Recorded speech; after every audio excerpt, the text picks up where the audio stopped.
GST is a lesson on financial mathematics. The Victorian curriculum section that it satisfies is creating simple financial plans. The elaboration is identifying the GST component of invoices and receipts.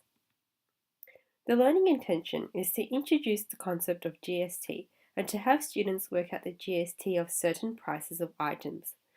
The success criteria is to correctly calculate the GST of certain items and to demonstrate an understanding of what GST is.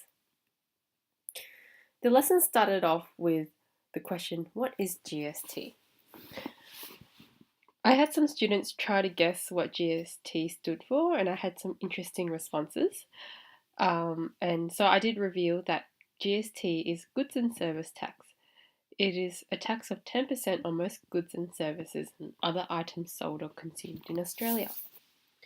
Now, we actually developed a good class discussion between my students and I, and also a mentor teacher who shared that, she had to pay taxes with her wages as a teacher. So we developed some good discussions about GST and how it is relevant to our lives. And every time we buy something from the supermarket, we are paying GST. For the individual activity, all students had to calculate the GST of the items below. So, for example, a $30 basketball, a $40 jacket, or a $20 book. I encouraged students to use their calculators and reminded them that in order to work out 10% of the price of an item, they were to times the price by 0.1. In terms of catering for inclusion, all students were required to complete the task. There was a mini workshop I had on the floor where students were invited to join if they needed more help. Early finishers were to go on with their athletics.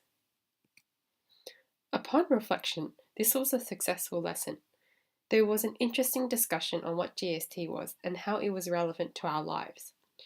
Students were quick to learn how to calculate GST and most finished early. Perhaps in future I can have these students help struggling students to encourage peer teaching.